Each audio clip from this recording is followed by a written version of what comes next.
John Ridley and Oliver Coipel debut Jace Fox's first outing into Gotham as the Batman, as the hero races around the city making his presence known and felt, as Scarecrows Fear State begins growing even more, putting pressure on Batman as well as the police detectives hunting the masks. John Ridley finally debuts Jace Fox's Batman properly this issue in a book which absolutely plays to his film and TV writing skills, in that the issue felt structured very much like the first episode of a mini-series or maybe the pilot episode for a series, as it reaffirms how Jace's Batman will be different from Bruce and sets up his supporting cast really well. I really do love the idea that while Bruce's Batman was for Gotham, Jace's Batman is for Gotham's people. It's a great way to differentiate them from one another. And Jace's also refusal to give himself into tech and rely on technology was great as well, and I like that he only goes out with the bare essentials really. And there is a proper in-universe continuity reason for him doing that, and I like that it's a Batman that has to rely more on the skills he has learned as like a martial artist and in his espionage training.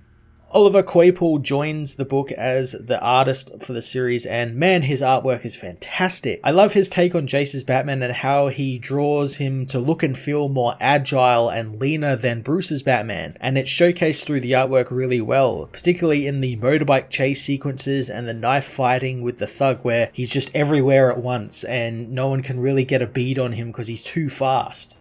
I Am Batman issue 1 was a fantastic, proper debut for Jace Fox's Batman, reaffirming what Jace's cowl stands for and building upon the legacy of Bruce Wayne's Batman in a respectful and organic manner. I'm going to give this issue a 10 out of 10.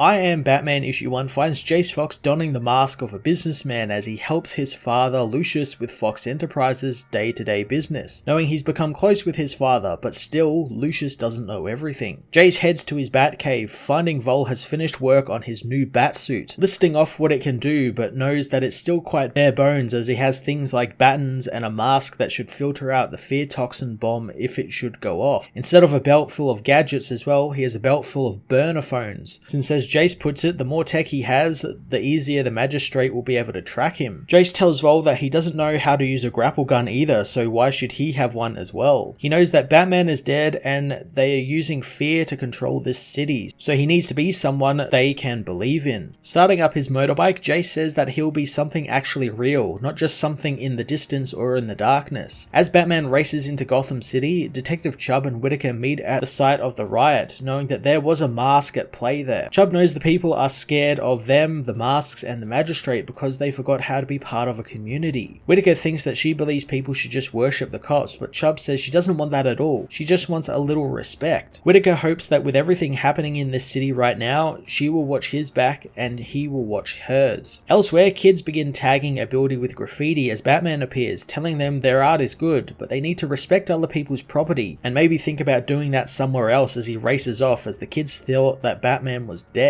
Racing into the middle of the city, Batman gets to work pursuing a joyrider who is speeding through the downtown area, almost hitting a man who Jace manages to save in the nick of time. Going after the joyrider in the red car, he feels a rage overcome him as he sees himself in the man, causing him to smash in the window and jam the wheel up with one of his battens, crashing the car. Batman confronts the man, but instead of beating him, he dumps him in front of the crowd who continue to collect evidence on their phones, wanting the man to turn himself in before the crowd turns on him. Whitaker and Chubb meanwhile respond to the sighting of a mask, told to use force to apprehend them. Whitaker wants to kill the mask as in Alleytown, a gang with automatic weapons unload on the cops. Batman arrives knowing that the gang have enough firepower to outlast the cops, meaning they were there for the long run. Jumping on the men, he takes one of them down with his bike, dodging bullets as one pulls a knife, readying for a fight and telling Batman that he doesn't scare easily since he used to be a soldier. Batman activates his hidden battens, beating the man down with little trouble.